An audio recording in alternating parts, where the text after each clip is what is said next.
प्रभु का अति पवित्र नाम का महिमा हो। परमेश्वराच्या अति पवित्र नावाचा गौरव असो। प्रभु को मैं धन्यवाद देना चाहता हूँ कि प्रभु ने कितना अच्छा बड़ा सौभाग्य दिया हमें इस स्थिति से एकत्र होने के लिए। आणि प्रभूच्या नावाला धन्यवाद देतो की एवढं प्रभूने चांगलं सौभाग्य दिलं अशा प्रकारे आपल्याला एकत्र येण्याकरता। एक एक दिन हमारा जब एकत्र होना प्रियो एक बहुत ही धन्य और भाग्य अवस्था है। आणि एक एक दिवस आपण एकत्र येणं हे आपली खूप धन्य आणि भाग्य अशी अवस्था आहे। और अगर एकत्र होते समय में अगर हमने मसीह को केंद्र करके अगर आए हैं तो वो एक आशीष भी है। आणि एकत्र येत असताना ख्रिस्ताला जर आपण केंद्र म्हणून आलो तर तो एक आशीर्वाद सुद्धा आहे। जैसा हमने सवेरे हमने सुना कि जब वो विद्वान लोग ज्ञानी लोग जब आए वो लोग मसीह को केंद्र रख के आया, मतलब परमेश्वर जो राजा है उसको केंद्र रख के आया सर। आणि जसं अगोदर आपण वाचलं होतं की जे पूर्वेकडून आलेले जे ज्ञानी लोक होते ते ख्रिस्ताला केंद्रित करून आले होते। ऐसे ही पुराने नियम में भी ऐसे ही घटना एक बार दाऊद का जीवन में भी हुआ। आणि जुन्या करारामध्ये सुद्धा अशी घटना दाविदाच्या जीवनामध्ये झाली। दाऊद का जीवन में हम पढ़ते हैं कि दाऊद एक समय में सिर्फ यूदा गोत्र ही उसके साथ था, बाकी 10 गोत्र दाऊद राजा है करके उसने उसको स्वीकारा नहीं था, तिरस्कारा था। आणि एक वेळ अशी होती की फक्त यहूदा गोत्राचे लोकच दाविदाला राजा म्हणून स्वीकारत होते आणि उरलेले जे 10 गोत्र ते दाविदाला राजा म्हणून स्वीकारत नव्हते। परंतु बाकी 10 गोत्रों को जब बोध्य होने के बाद वो लोग फिर वापस दाऊद को मिलने के लिए वो लोग आया। आणि मग इतर 10 गोत्रांना ज्या वेळेला त्यांची समज उघडली त्यावेळेला ते दाविदाला भेटण्याकरता आले। और दाऊद को वो लोग कहता है कि आप ही हमारा राजा हो, आप ही हमारा राजा बनकर वापस आप पदवी में आओ बोलकर और हमारे ऊपर राजत्व करो बोलकर वो लोग अपने आप पूरा 10 गोत्र समर्पण करने आया। आणि मग उरलेले 10 गोत्र दाऊदाकडे आले आणि दाऊदाला असं म्हटलं की तुम्हीच आमचे राजे आहात, तुम्ही आमच्यावर राज्य करा म्हणून अशा प्रकारे ते विनवणी करण्याकरता आले। जब दाऊद को जब उसने बाकी 10 गोत्र भी उसका राजत्व को स्वीकारा है करके जब उसने देखा तो दाऊद बहुत खुश हो गया और खुश आया। उरलेल्या 10 गोत्रांनी सुद्धा दाविदाचा स्वीकार केला। हे ऐकल्यानंतर दावीद जो आहे तो आनंदी झाला और वो बहुत खुश होकर भजन संगीता 133 उसने लिखा आणि खूप आनंदी होऊन स्तोत्र 131 त्याने लिहिलं। उधर पहला वचन में लिखा है आणि देखो पढ़ो 133 वन पढ़ना। स्तोत्र 133 त्याचं पहिलं वचन सॅम्स 133 वर्स 1। देखो यह क्या ही बड़ी और मनोहर बात है कि भाई लोग आपस में मिले रहे। हाँ, देखो ये किस बात के लिए मनोहर है कि भाई लोग एकत्र होना किस आधार पर था। आणि बंधू लोकांनी एकत्र येणं हे कुठल्या आधारावर उत्तम होतं, मनोहर होतं। परमेश्वर ने जिस व्यक्ति को अभिषेक करके राजा बनाया था उसको लोगों ने ठुकराया। आणि परमेश्वराने ज्याचा अभिषेक करून ज्याला राजा बनवलं होतं लोकांनी त्याला नाकारलं। परंतु लोगों में परिवर्तन आया, बोध्य हुआ, एहसास हुआ कि हमारा असली राजा ये दाऊद है। तो वो एहसास पे सभी भाई लोग एक मन होकर आ रहे। आणि मग ज्या वेळेला लोकांना या गोष्टीची समज आली, त्यांना बोध झालं की आमचा राजा हा दावीदच आहे, ते या विचारधारणेने सगळे लोक एकत्र आले। इसका बैकग्राउंड आपको पढ़ना है तो पहला इतिहास 11 का अध्याय में है, रेफरेंस के लिए आप लिख देना। आणि याचा जर संदर्भ तुम्हाला पाहिजे असेल तर पहिला इतिहास त्याच्या 11 अध्यायामध्ये लिहिलेला आहे। तो वो बोध्य मतलब उधर सब लोग का केंद्र विषय क्या है कि हमारा राजा आप है दाऊद। आणि त्या ठिकाणी सगळ्यांचा केंद्र विषय काय आहे की राजा दावीद तू आमचा राजा आहे। ऐसा केंद्र इकट्ठा हुए भाई लोग है सबसे मनोहर एकत्र होना। आणि अशा प्रकारे एक केंद्र बिंदू समजून सर्व लोकांनी एकत्र येणं होतं, बंधू लोकांनी मनोहररित्या एकत्र येणं। जो दाऊद ने कहा कि भाइयों का इस रीति से एकत्र होना कितना शुभ और मनोहर है। आणि मग अशा प्रकारे बंधू लोकांनी एकत्र येणं किती चांगलं आणि उत्तम आहे। प्रियो, अगर उन लोगों को अपना शारीरिक संबंध का भाई का पहचान समझ में आकर यही हमारा भाई राजा है करके पहचान के आकर शारीरिक व्यक्ति दाऊद को अगर राजा बनाकर उधर एक खुशी अगर आ सकता है तो नए नियम के लोग हमारा आत्मिक राजा, हमारा प्रभुओं का प्रभु, राजाओं का राजा, उनका पहचान होकर जब सब लोग एक मन होकर एकत्र हुआ तो वो कितना अधिक मनोहर होगा प्रियो। आणि मग त्या ठिकाणी उरलेले 10 गोत्र सुद्धा त्यांनी एक शारीरिकरित्या तो आमचा राजा आहे, आमचा बंधू आहे असं म्हणून एक म्हणून ज्या वेळेला ते एकत्र आले त्यावेळेला दावीद असं म्हणतो ते किती मनोहर आहे, तसंच आपण जे आत्मिक आहोत, आत्मिकरित्या प्रभू येशू ख्रिस्ताला आपला राजा म्हणून ज्या वेळेला स्वीकारतो आणि त्या एक उद्देशाने एकत्र येतो, तर ते किती मनोहर राहील. हमें इसके लिए प्रियो हमें वो मनोहरता हमें समझना है प्रियो. आणि म्हणूनच ती मनोहरता आपल्याला समजायची आहे. और इस रीति से अगर एकत्र हुआ तो ही वाक्य 3 पढ़ना. आणि त्याचं 3रं वचन वाचा, सॅम्स 133 वर्ष 3. यह हरमोन की उस ओस के समान है जो सिय्योन के पहाड़ पर गिरती है. हाँ. यहोवा ने तो वही हाँ. सदा के जीवन की आशीष ठहराई. हाँ, वो लास्ट पार्ट में लिखा है कि यहोवा ने तो वही, कहाँ पर, हाँ मतलब दाऊद का देखो कॉन्टेक्स्ट समझना, वो वाक्य कैसा क्यों बोल रहा है. वहां पर हरमोन का ओस का एग्जाम्पल लेते समय में, बट वो बताना क्या चाहता है, भाई लोगों का एकत्र होकर एकजुट होकर रहना वो एक आशीष है, बड़ा आशीष है वो. आणि बंधू लोकांनी एकत्र येणं हा एक मोठा आशीर्वाद आहे. तो वो आशीष को प्रियो पहचान लिया तो वो ही सच्चा संगति, एक मनोहर, एक सबसे खुशहाल संगति का अनुभव है. आणि मग तो आशीर्वाद ओळखून अशा प्रकारे राहिल्यानंतर तोच एक मोठं आनंददायक अशी ती सहभागिता आहे. तो अभी हम लोग यहाँ पर शारीरिक रीति से एकत्र है, आणि आपण या ठिकाणी एक शारीरिक रीतीने एकत्र आहोत, परंतु उसी के साथ साथ हम लोग आत्मिक रीति से इब्रानियों का पुस्तक 12 अध्याय 22-23 में पढ़ते समय में हमारा स्वभूमि के साथ साथ एक स्वर्गीय आराधना का एकत्र होना भी साथ में अभी भी चल रहा है अभी. आणि इब्रानियराचं पत्र त्याचा 12 अध्याय 22 आणि 23 वचनामध्ये आपण या पृथ्वीची आराधना करत असताना आपल्याला एक स्वर्गीय रीतीने सुद्धा एकत्र यायचं चाललेलं आहे. पर तुम सिय्योन के पहाड़ के पास हाँ. और जीवित परमेश्वर के नगर हाँ. स्वर्गीय यरूशलेम के पास और लाखों स्वर्गदूतों और उन पहलौठों की साधारण सभा और कलीसिया जिनके नाम स्वर्ग में लिखे हुए हैं और सबके न्यायी परमेश्वर के पास और सिद्ध किए हुए धर्मियों की आत्मा मैं और नई वाचा के मध्यस्थ यीशु. बस तो वहाँ पर कितने लोग हैं वहाँ पर, आणि किती प्रकारचे लोक आहेत वहाँ पर. केंद्रबिंदू कौन है, आणि त्याचा सगळ्यांचा केंद्रबिंदू कोण आहे, प्रभु यीशु मसीह. तो प्रभू येशू ख्रिस्त आहे. पिता परमेश्वर वहाँ पर देख रहे हैं कि कितने लोग मसीह के केंद्र बिंदु करके लोग आए कि नहीं. पिता परमेश्वर वो देख रहा है. आणि पिता परमेश्वर या गोष्टीला पाहत आहे की सर्व लोक प्रभू येशू ख्रिस्ताला केंद्रबिंदू ठेवून येत आहे का नाही. क्योंकि आराधना जब पुत्र को जाएगा वो पूरा आराधना पिता के पास पहुंचता है. आणि ज्या वेळेला पुत्राची आराधना होती त्यावेळेला ती सर्व आराधना पिता परमेश्वरापर्यंत पोहोचते. इस रीति से प्रभु ही हमारा राजा है, हमारा महायाजक है और हमारा सच्चा भविष्यवक्ता है, हमारे लिए ये सब किया है करके ये बात को केंद्र करके जब एक मन होकर सब लोग एकत्र होंगे तो वो कितना शुभ और मनोहर है. आणि प्रभू येशू ख्रिस्तच आमचा राजा आहे, तो आमचा महायाजक आहे आणि तोच आमचा संदेष्टा आहे. या गोष्टीला केंद्रबिंदू होऊन आपण ज्या वेळेला एकत्र येतो खरोखर ती आराधना किती परमेश्वराला ग्रहण योग्य आणि मनोहर अशी आहे. और हमारा जिम्मेदारी क्या है कि इसी व्यक्ति को, यही हमारा मसीह जो केंद्र है, उन्हीं को प्रभु का आगमन तक केंद्र बनाए रखना है. आणि आपला उद्देश काय आहे की जो येशू ख्रिस्त यालाच केंद्रबिंदू ठेवून आपण आराधना करायची आहे. दूसरा अर्थ में उसको प्राण का उद्धार भी बोलते हैं. आणि दुसऱ्या अर्थामध्ये आपल्या जीवाचं तारणही म्हटलं मतलब जातं. क्या है कि यीशु मसीह तू ही मेरा प्रभु है जब हम बोलते समय में मतलब क्या है, आणि येशू ख्रिस्त तूच माझा प्रभू आहे हे सांगण्याचं तात्पर्य काय आहे. मेरा जीवन का सब बातों का प्रभुत्व तेरा अनुसार है, आपके अनुसार है बोलकर समर्पण करने वाला व्यक्ती है वो. आणि माझ्या जीवनाच्या सर्व गोष्टी किंवा सर्व सौख्य जे आहे ते प्रभू येशू ख्रिस्ताच्या द्वारे असं समजून समर्पण करणारं ते जीवन आहे. ऐसा भाग्य आज हमको मिला क्या. आज असं भाग्य आपल्याला भेटलं का. एकत्र होते समय में जब आप लोग एक दूसरे के चेहरा देखते समय में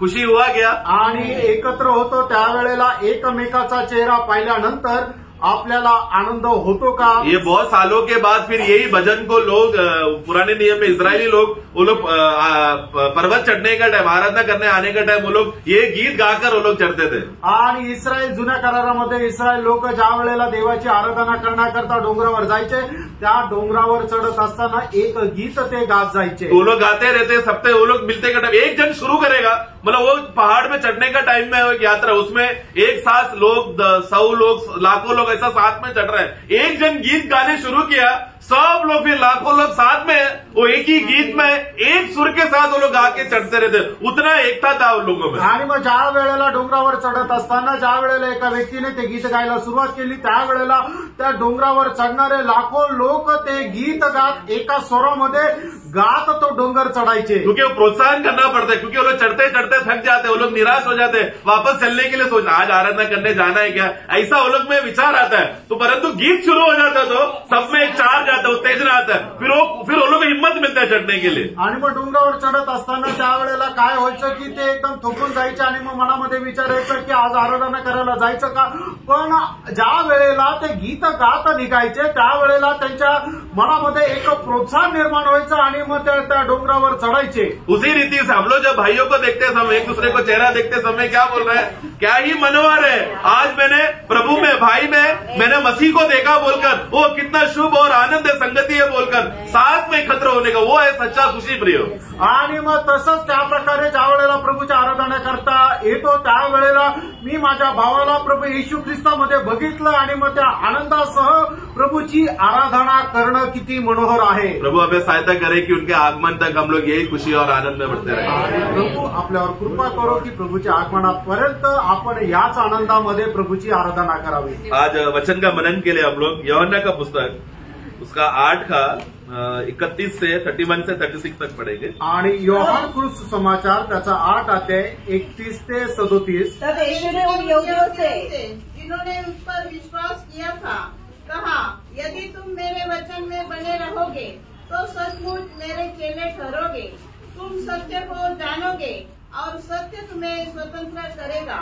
उन्होंने उसको उत्तर दिया, हम तो अब्राहम के वंश से हैं और कभी किसी के दास नहीं हुए, फिर तू कैसे कहता है कि तुम स्वतंत्र हो जाओगे। यीशु ने उनको उत्तर दिया, मैं तुमसे सच सच कहता हूँ कि जो कोई पाप करता है वह पाप का दास है। दास सदा घर में नहीं रहता, पुत्र सदा रहता है। इसलिए यदि पुत्र तुम्हें स्वतंत्र करेगा तो सचमुच तुम स्वतंत्र हो जाओगे। आमेन। आज दुनिया वाले लोग एक रिपब्लिक डे मना रहे हैं ना, आणि आज भारतामध्ये स्वातंत्र्य दिवस जो आहे तो प्रजासत्ताक दिन जो आहे तो स्वातंत्र्य साजरा केला जात आहे। आज एक अच्छा अवसर है लोगों को जाके पूछने के लिए, क्या आप स्वतंत्र हो क्या?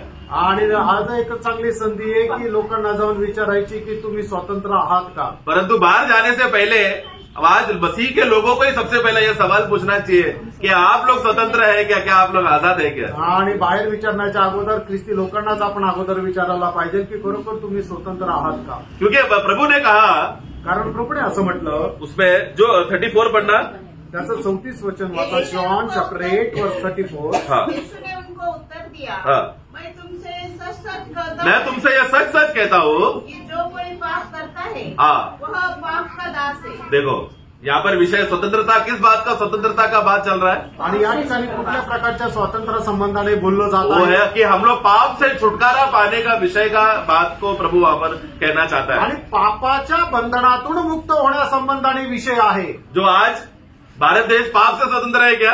आणि आज भारत देश पापापासून स्वतंत्र आहे का? लोग तो बस अंग्रेज के जुल्म से स्वतंत्र हो गए आणि फक्त अंग्रेजाच्या त्या गुलामगिरीमधून त्यांना स्वातंत्र्य भेटलं। और हमें जिसकी वजह से अंग्रेज लोगों ने हमारे सब लोगों को जंजीर बांध के रखा था, वो जंजीर टूट गया। खाली हम लोग में खाली अभी उस रीति से, कल्चरल रीति से एक स्वतंत्रता मिला है प्रियो। आणि इंग्रज लोकांनी आपल्याला ज्या साखळ दंडामध्ये ठेवलेलं होतं तो साखळ दंड जो आहे तो तुटलेला आहे आणि त्याच्यातून आपण मुक्त झालेलो आहोत। परंतु वचन कहता है, और वचन भी नहीं, दुनिया भी बहुत लोगों में, धर्मों में ये बात माना जाता है कि सब मनुष्य पाप करने का क्षमता मनुष्य में है। आणि बायबलच नाही तर बाकी ग्रंथ सुद्धा सांगतात की सगळे लोक जे आहे पाप करतात और पाप करने का क्षमता उनमें है, आणि पाप करण्याची ताकद त्यांच्यामध्ये आहे। परंतु कोई भी ग्रंथ ये नहीं बताता कि पाप से बचे कैसा, सिर्फ बाइबल बताता है कि बचना कैसे है। आणि कुठलाही ग्रंथ हे सांगत नाहीये की पापांची क्षमा कशा प्रकारे प्राप्त करते, फक्त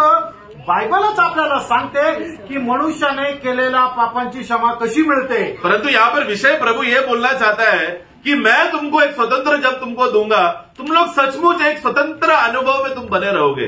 आणि या ठिकाणी प्रभू असं म्हणत आहे की ज्या वेळेला पुत्र तुम्हाला स्वतंत्र करेल त्यावेळेला तुम्ही खचित स्वतंत्र व्हाल। 36 पढ़ेंगे, त्याचं 36 वचन वाचा, वर्ष 36। इसलिए यदि पुत्र तुम्हें स्वतंत्र करेगा हाँ तो सचमुच तुम स्वतंत्र हो जाओगे। हाँ, तो सचमुच हम लोग एक स्वतंत्र होने का अनुभव में आ जाएगी अगर पुत्र ने किया तो। आणि जर पुत्राने आपल्याला स्वतंत्र केलं तर खरोखर एक स्वतंत्रपणाच्या अनुभवामध्ये आपण येऊ। तो ये स्वतंत्रता पुत्र करने वाला काम के आधार पर है, मैं कुछ करने के आधार पर नहीं या मेरे कुछ कर्म के आधार पर नहीं, मसीह ने जो काम किया है उसके आधार पर है। आणि आपल्याला मिळणारे जे स्वातंत्र्य आहे ते आपण आपल्या सामर्थ्यामध्ये कौशल्यामध्ये केलेल्या कामाच्या द्वारे स्वातंत्र्य नाहीये, तर प्रभू येशू ख्रिस्त जो परमेश्वराचा पुत्र आहे त्याने केलेल्या कामाच्या द्वारे हे स्वातंत्र्य आहे। तो उन्होंने जब हमको क्रूस पे पाप से जब वो बलिदान जब होते समय में, उस बलिदान में प्रभु क्या कहता है, मैं सिर्फ तुम्हारे पापों के लिए मर रहा हूं उतना ही नहीं, मैं तुमको पाप से स्वतंत्र देने के लिए मर रहा हूं। आणि प्रभू येशू ख्रिस्ताने कल्वरी वधस्तंभावर केलेलं जे बलिदान आहे त्या बलिदानाच्या द्वारे प्रभू येशू ख्रिस्त अशा प्रकारे म्हणत आहे की या बलिदानाच्या द्वारे मी तुम्हाला स्वतंत्र करत आहे। ये स्वतंत्रता पाना ही है, हम लोग विश्वास के द्वारा हम सभी लोगों को भेंट में ये स्वतंत्रता मिला। आणि विश्वासाच्या द्वारे हे स्वातंत्र्य आपण प्राप्त करायचंय, कारण का या विश्वासाच्या द्वारे आपल्याला ही स्वातंत्र्याची भेट भेटलेली आहे। वो अवस्था हमें पहचानना चाहिए और यहाँ पर एकत्र हुए हम सभी लोगों को ये बोध्य होना चाहिए, क्या मैं आज मुझे यीशु मसीह ने जो बोला कि तुम स्वतंत्र हो जाओगे उस स्वतंत्रता में मैं हूं क्या नहीं। आणि या ठिकाणी बसलेल्या प्रत्येकाने या गोष्टीचा ठाम निर्णय करायला पाहिजे की जे स्वातंत्र्य प्रभू येशू ख्रिस्ताने मला दिलेलं आहे ते स्वातंत्र्य माझ्याकडे आहे का।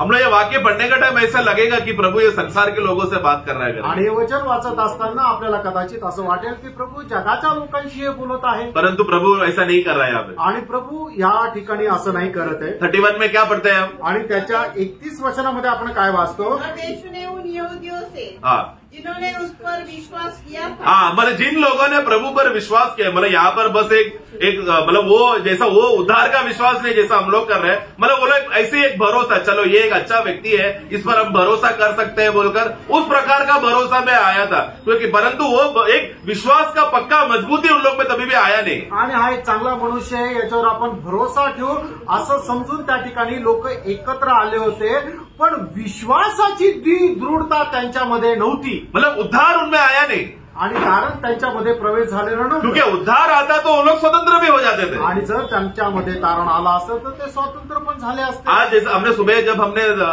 प्रभु दास से अपने वचन सुनते समय में हमने देखा था कि आराधना में हम लोग आ रहे हैं, लेकिन आराधना में भी ऐसे बहुत सी चीजें उसमें मिलजुल गया है जिसकी वजह से सही आराधना नहीं हो रहा। आणि आपण आराधनामध्ये येतो, पण आराधनामध्ये सुद्धा अशा काही गोष्टी ज्या आहेत त्या भेसळ झाल्या आहे की ज्याच्यामुळे खरी आराधना होऊ शकत नाही। क्यों?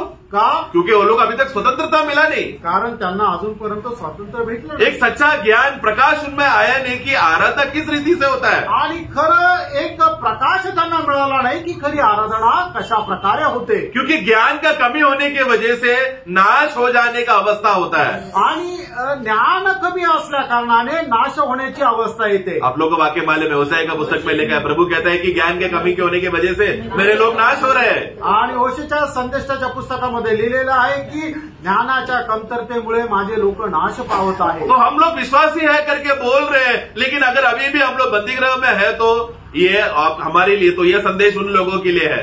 आणि जर आपण अजूनही बंदीगृहामध्ये आहे असं जर वाटतंय तर मग हा संदेश त्यांच्याकरता आहे, क्योंकि प्रभु जब हमें आया छुटकारा देते आते समय में वो एक आजादी देने के लिए आया। छुटकारा का मतलब एक आजादी हो जाए, स्वतंत्र हो जाए, उस रीति से प्रभु हमसे बचाने के लिए आया है। आणि प्रभू आपल्याला मुक्ती देण्याकरता आला, म्हणजे काय की पापाच्या त्या गुलामगिरीमधून आपल्याला मुक्ती देऊन तो स्वतंत्र करण्याकरता आला। तो उसमें प्रभु 31 और 32 वाक्य पढ़ते समय में उसमें प्रभु एक हिंट दे रहा है, एक प्रभु अपना दिल का बात बताना चाहता है कि किस रीति से हम लोग इस बातों में हम लोग स्वतंत्र हो जाएंगे।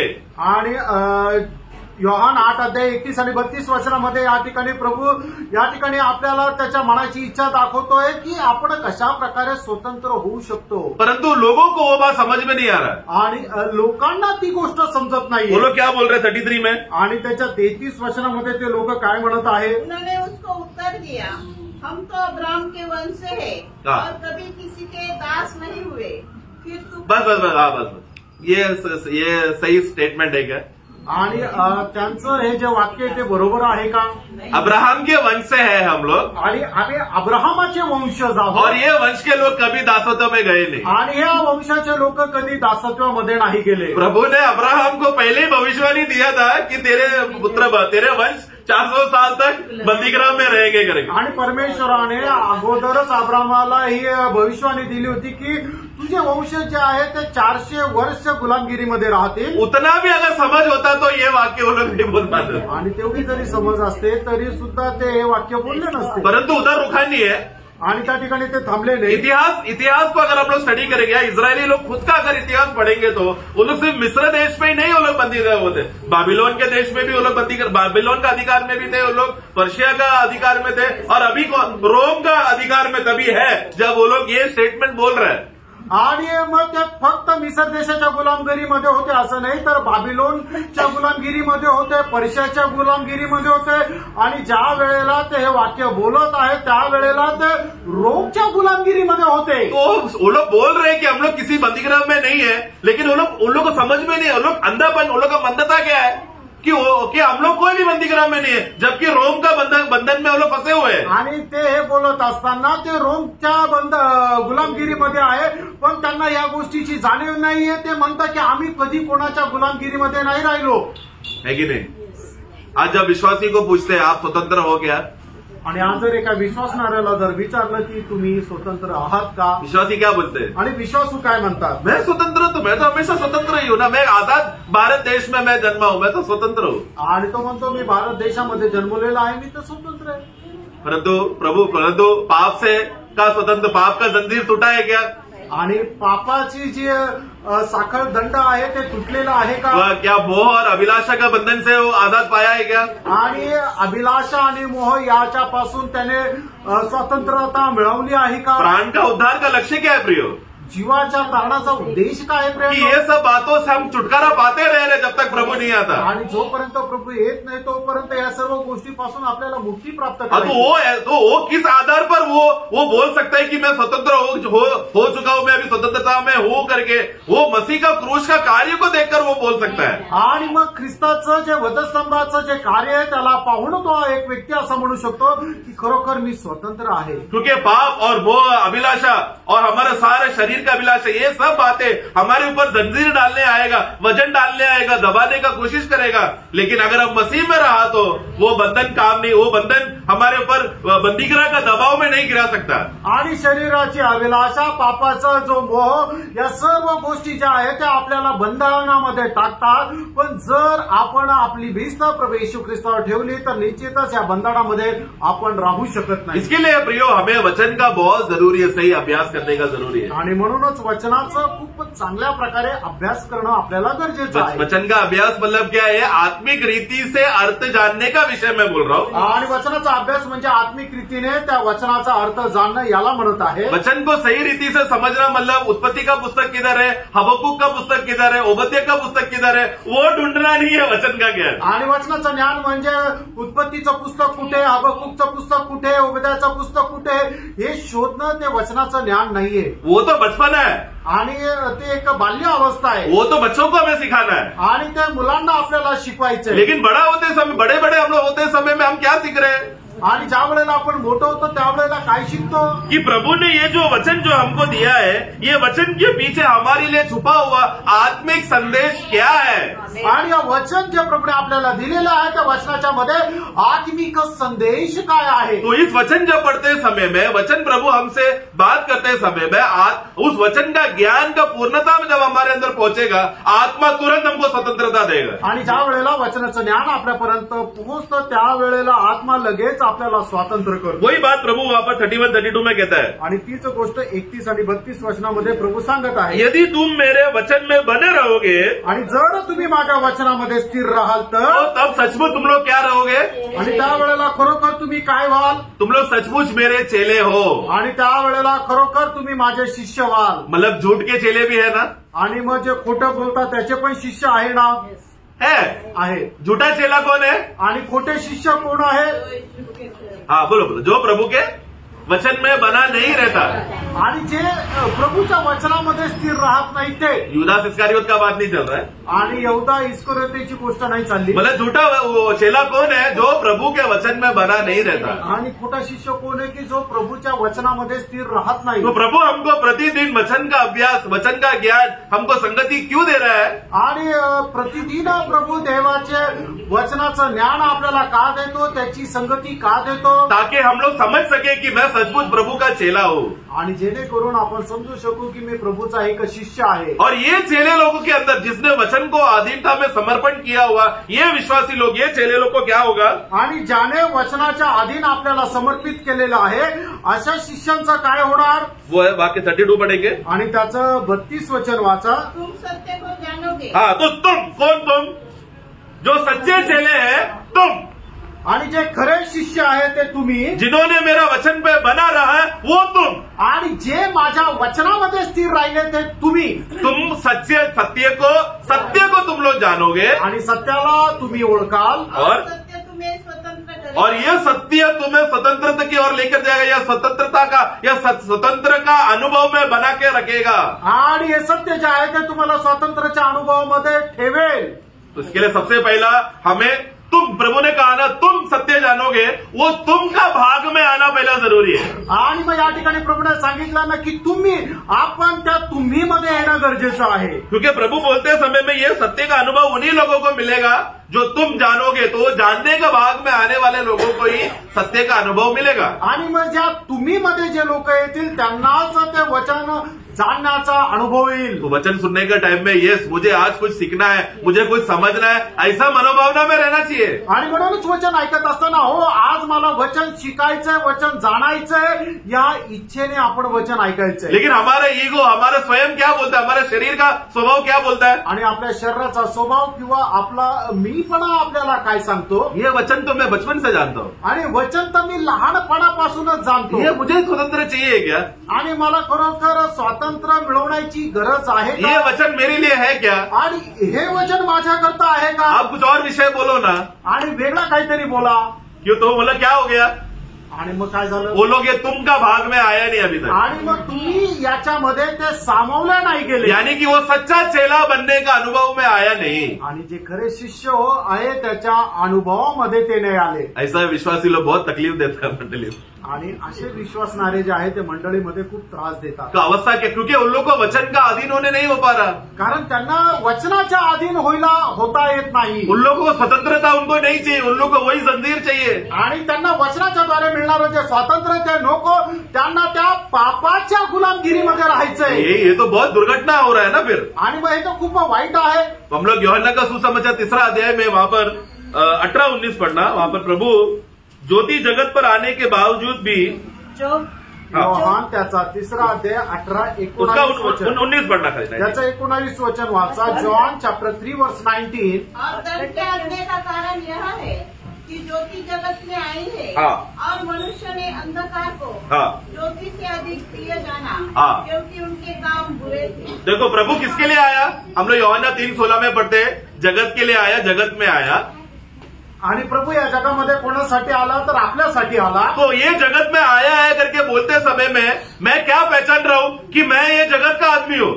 आणि मग तो प्रभू या जगामध्ये आला आणि आपण आपल्या स्वतःला काय समजायचं आहे की मी या जगामध्ये असणारा एक मनुष्य आहे. इस जगत में रहने वाला मैं व्यक्ति, मैं जो अंधकार में फंसा हूं, वो पाप में फंसा हूं, मुझे बचाने के लिए प्रभु ये दुनिया में आया बोलकर, तो मैं उस प्रभु के साथ एक हो रहा हूं, क्योंकि प्रभु मेरे लिए आया बचाने के लिए. आणि या जगामध्ये असलेला मी जो एक मनुष्य आहे तो पापाच्या गुलामगिरीमध्ये फसलेला आहे आणि मला त्या गुलामगिरीमधून काढण्याकरता परमेश्वर स्वतः मनुष्य होऊन आलेला आहे.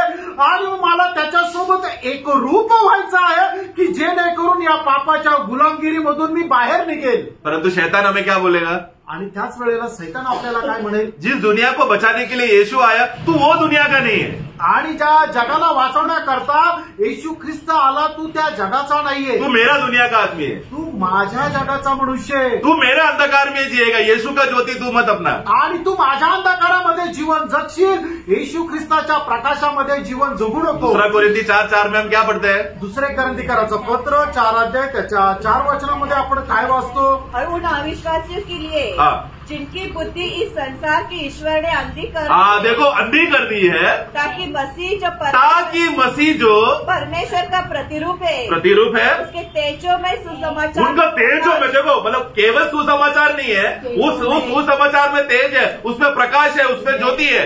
आणि मग जी सुवार्ता आहे ती साधारण सुवार्ता नाहीये, तर ती एक प्रकाशमान अशी सुवार्ता आहे की ज्याच्यामध्ये खूप तेज असा प्रकाश आहे। उस प्रकाश का खासियत यह है कि हमारे अंदर का अंधकार को बाहर निकालेगा और तुरंत हमें ज्योति का राज्य में लेकर आने का रास्ता बताएगा। आणि त्या प्रकाशाचं वैशिष्ट्य हे आहे की आपल्या जीवनामध्ये असणारा जो अंधकार आहे तो अंधकार तो बाहेर काढतो आणि आपल्याला त्या प्रकाशाच्या राज्यामध्ये घेऊन जातो। ये ज्योति जब हमारे सामने प्रकट होते समय में सबसे पहला हम लोग कितने जंजीर में हम लोग बंधे गए हैं, बंदीगृह में फंसे हैं करके इसका प्रकाश प्रभु का आत्मा हमको देगा। आणि त्या प्रकाशामध्ये ज्यावेळेला येतो त्यावेळेला आपल्याला समजतं की आपण कितीतरी अशा प्रकारच्या साखर दंडांनी जखडलेलो आहे, या गोष्टीचं ज्ञान आपल्याला मिळतं। ये वचन का प्रकाश हमें बताएगा कि यीशु मसीह ने क्रूस में कहा कि सब कुछ पूरा हो चुका है, अभी पाप का जंजीर तुझ पर कार्य नहीं करेगा। ये ज्ञान मिला तो तुरंत वो जंजीर टूट जाएगा। आणि मग या वचनाचा प्रकाश आपल्याला भेटेल, ज्याप्रमाणे प्रभू येशू ख्रिस्ताने वधस्तंभावर म्हटलं की सर्व काही पूर्ण झालेलं आहे,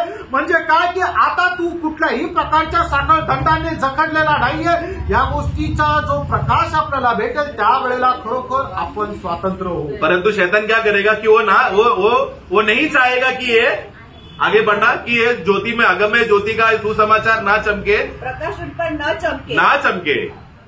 देखो कितना बड़ा दुख की बात है ना जो शैतान हमारे जीवन में कर रहा है। आणि किती मोठी दुःखाची गोष्ट आहे ना की शैतान जे आहे आपल्या जीवनामध्ये करत आहे। और आप ये अविश्वासियों के विषय में बोला गया है, हमारे जीवन में शैतान अभी वो यही चाहता है कि हम लोग और ज्योति में ना हो, और वचन का ज्ञान ना मिलने के लिए वो हमारे अंदर आज भी कार्य कर रहा है। आणि हे जे वचन आहे ते अविश्वासणाऱ्यांकरता आहे, पण आपण जे विश्वासू आहे आपल्या विरोधामध्ये सुद्धा शैतान अशाच प्रकारचं काम करत आहे की देवाच्या वचनाचा अधिकाधिक प्रकाश जो आहे तो आपल्याला भेटू नये। पहला पत्रोस 5 में हम पढ़ते हैं कि वो एक गरजता हुआ सिंह के समान है, वो इंतजार कर रहे हैं कि कब हम लोग वचन का आधार को छोड़कर स्वयं का आधार में आए तो तुरंत दबोचने के लिए वो गरज के इंतजार कर रहा है। आणि म्हणूनच पहिले पेत्र 5 अध्याय आणि त्याच्या 7 वचनामध्ये आपण अशा प्रकारे पाहतो की जो 8 वचनामध्ये पाहतो की जो शैतान जो आहे तो एक गरजणाऱ्या सिंहाप्रमाणे आपल्याकडे पाहत आहे की कसंही करून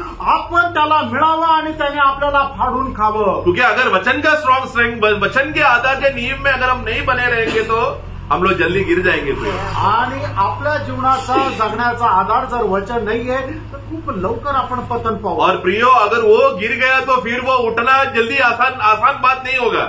आणि मग एखादा व्यक्ती जर खाली पडला तर त्याला परत उभं राहणं सोपं नाही राहणार, क्योंकि वो एक साधारण गिरना नहीं है, कारण ते साधारण खाली पडणं नाहीये। हम लोग मत्ती का सुसमाचार उसका 7 में मत्ती त्याचा 7वां अध्याय, प्रभु वहां पर उन लोगों को जब डांटते हैं कि हे प्रभु बोलने वाले लोगों को डांटने के बाद उसका 24 से 27 तक पढ़ेंगे। त्याचं 24 ते 27 वचन वाचा, मॅथ्यू चॅप्टर 7 वर्स 24 to 27। इसलिए जो कोई मेरी ये बातें सुनकर उन्हें मानता है वह उस बुद्धिमान मनुष्य के समान ठहरेगा जिसने अपना घर चट्टान पर बनाया, और मेघ वर्षा और बाढ़ें आई और आंधियां चली और उस घर से टकराई, फिर भी वह नहीं गिरा क्योंकि उसकी नींव चट्टान पर डाली गई थी। परंतु जो कोई मेरी ये बातें सुनता है और उन पर नहीं चलता वह उस निर्बुद्धि मनुष्य के समान ठहरेगा जिसने अपना घर बालू पर बनाया, और मेघ वर्षा और बाढ़ें आई और आंधियां चली और उस घर से टकराई और वह गिरकर सत्यानाश हो गया। गिर के सत्यानाश हो गया। आगे जब यीशु ने नहीं उतना ही है। हाँ। और वो एक बहुत बड़ा गिरावट है, ऐसा नहीं है, मराठी में आएगा। भारत सिर्फ पडले उतना ही नहीं है, भारत जोरात पडले। देखो दो उधर बात है, गिरा भी और बहुत भयंकर रीति से गिरा। इंग्लिश में है ना, ग्रेट फॉल भी है, ग्रेट फॉल भी है। And it fail and great was it's fall. आणि मग ते भयंकर ते पडलं आणि खूप भयंकर रीतीने पडलं। तो पडला तो गिरा है, परंतु उधर प्रभु उधर उतना नहीं रुक रहा है, वो भयंकर रीति से वो गिरा हुआ अवस्थे में है वो। आणि ते पडलंय पण ते नुसतंच पडलंय असं नाही, एक भयंकर अवस्थेमध्ये पडलेलं आहे। मराठी में जस्ट पडणं 27 पडणं वाक्य। मग पाऊस पडला, पूर आला, वाराही सुटला व त्या घरास लागला, तेव्हा ते पडले। तेव्हा ते पडले, अगदी कोसळून पडले। देखो पडले तो है, उसके बाद क्या लिखा है, वो एक भयंकर रीति से। ये क्या है, इसका वाक्य का मतलब क्या है प्रियो? आणि या वचनाचा अर्थ काय आहे की ते भयंकर रीतीने कोसळून पडले।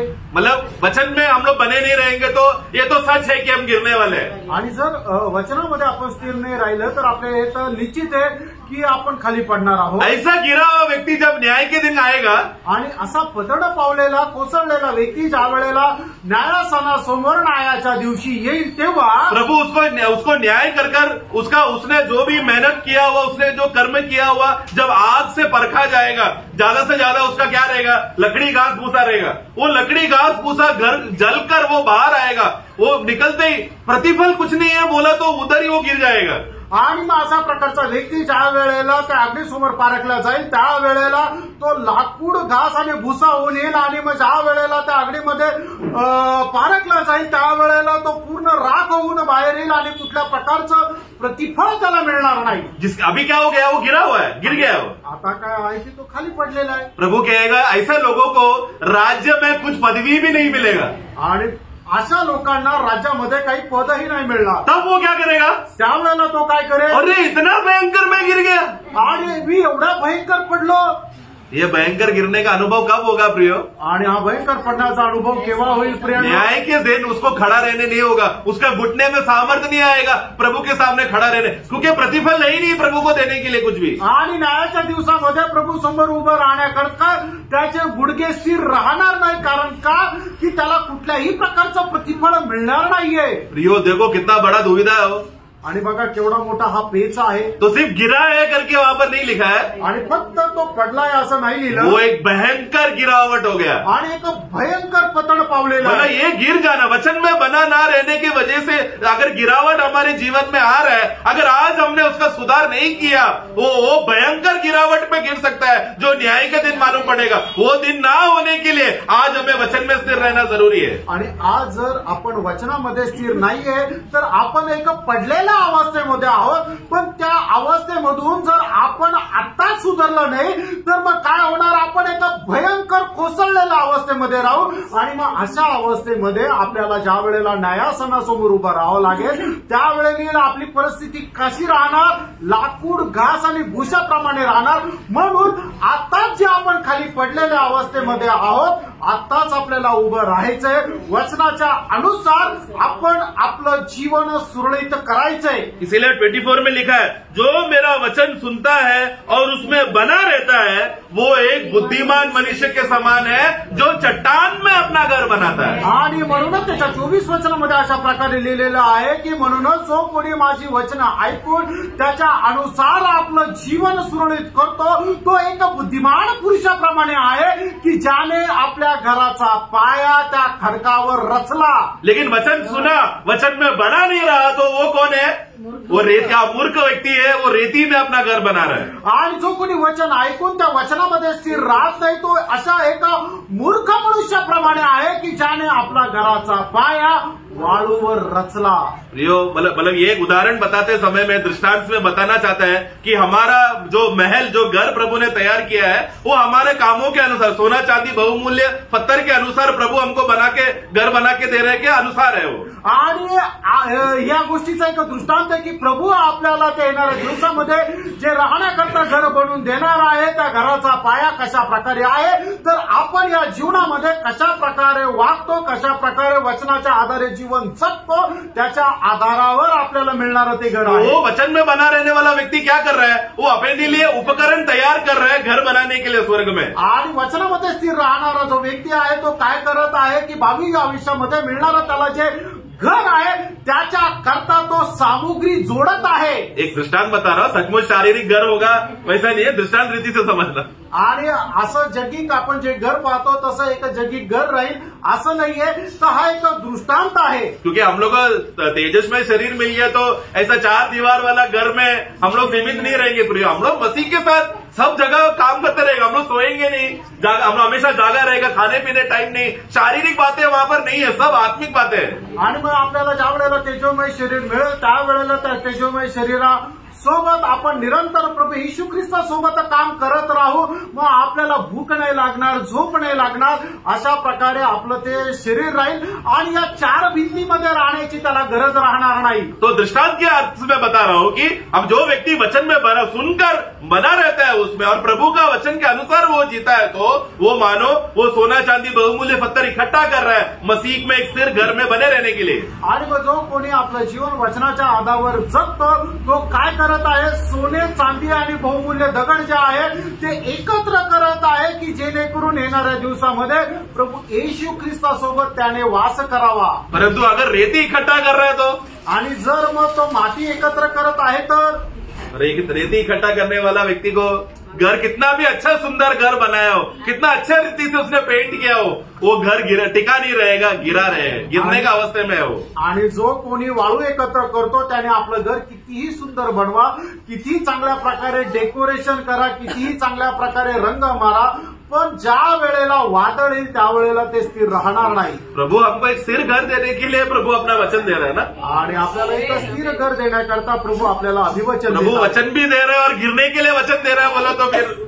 आणि प्रभू आपल्याला वचनही देत आहे आणि खाली पडण्याकरताही वचन देत आहे असं वो विश्वासी का चाल चलन सही नहीं है मतलब. आणि मग त्या विश्वासणाऱ्याची वर्तवणूक बरोबर नाहीये. तो इसके लिए प्रिय प्रभु, इसके लिए हम लोग यूहन्ना 8 में जैसे कि हमने पढ़ा कि मेरे चेले सच्चे चेले वो है जो मेरे वचन में बना रहता है. आणि माझे खरे शिष्य ते आहे की जे माझ्या वचनामध्ये स्थिर राहतात. और मेरा प्रभु का सच्चा चेले लोग कभी उस दिन कभी भयंकर गिरावट में का गिरने का अवस्थे में नहीं जाएगा. क्यों? क्योंकि वो लोग ने चट्टान में अपना घर बनाया. आणि प्रभूचे जे शिष्य आहे ते भयंकर अशा कोसळण्याच्या अनुभवामध्ये कधी जाणार नाही. कारण का?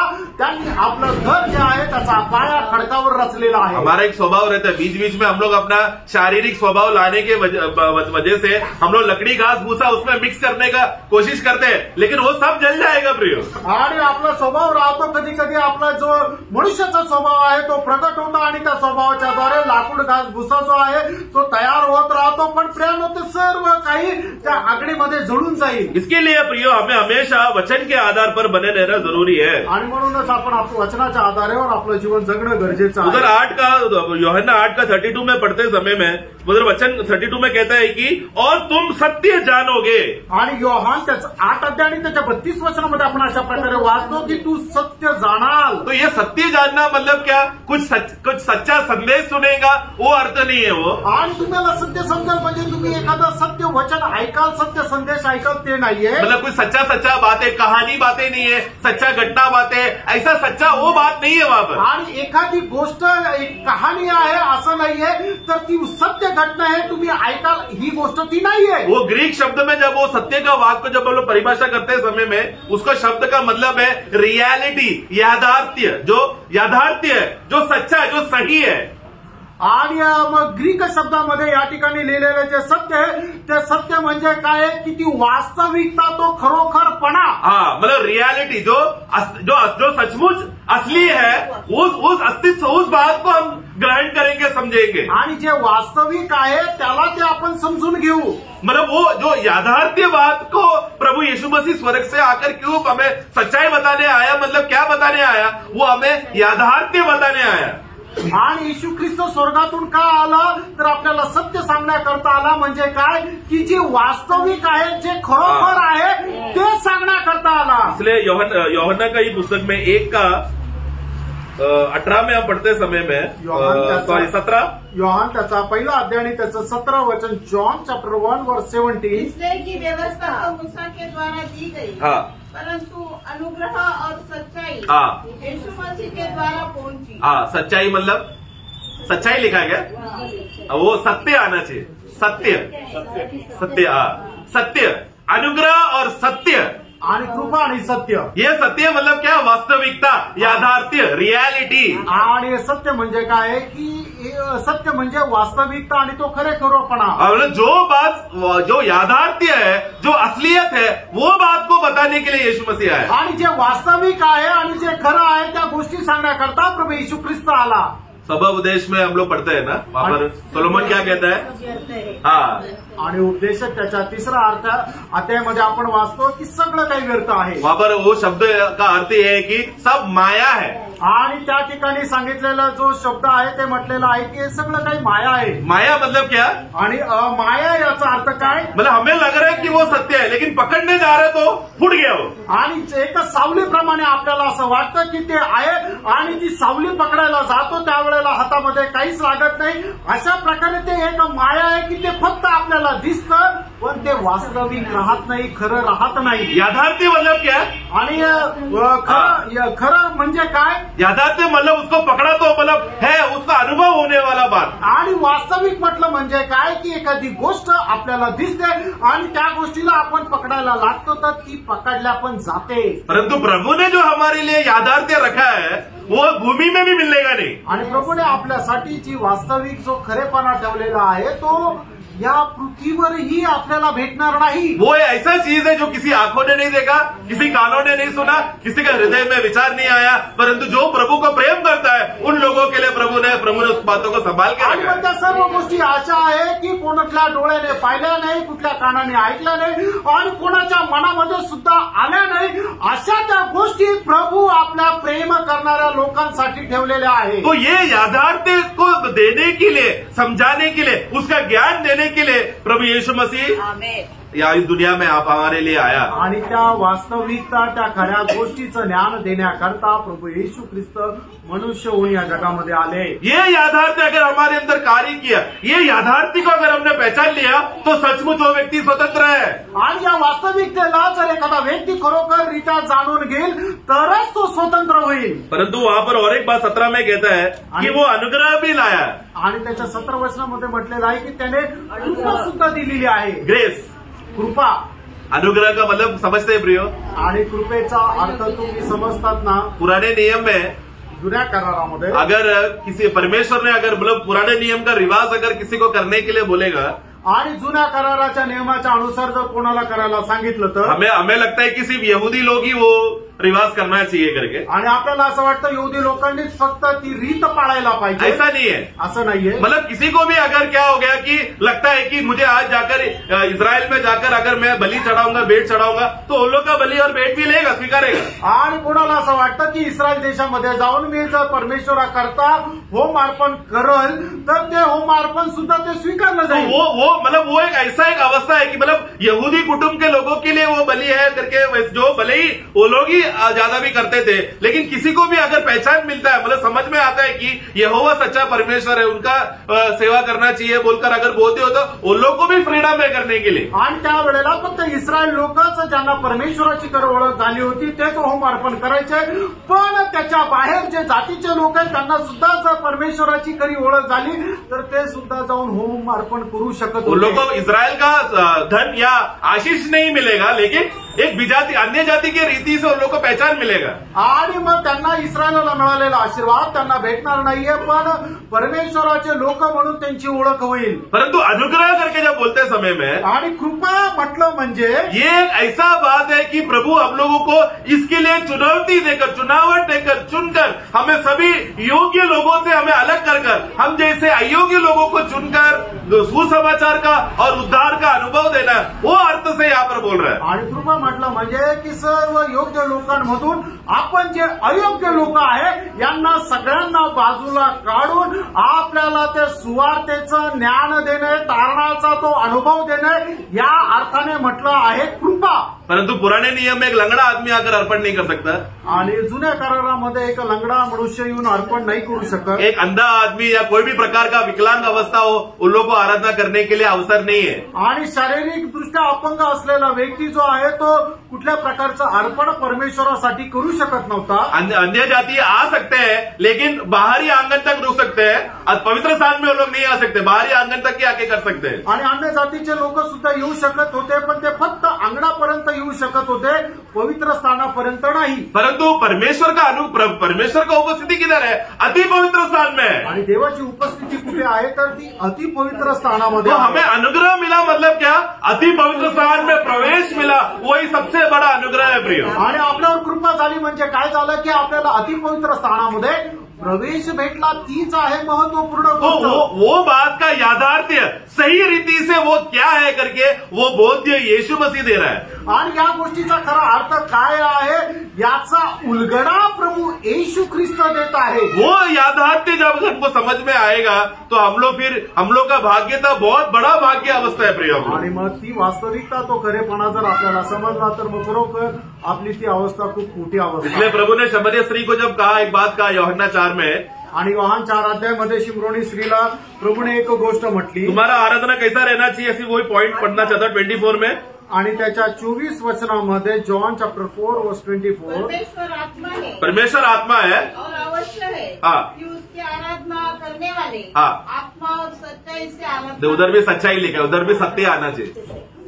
आत्मा और सत्य से मतलब क्या?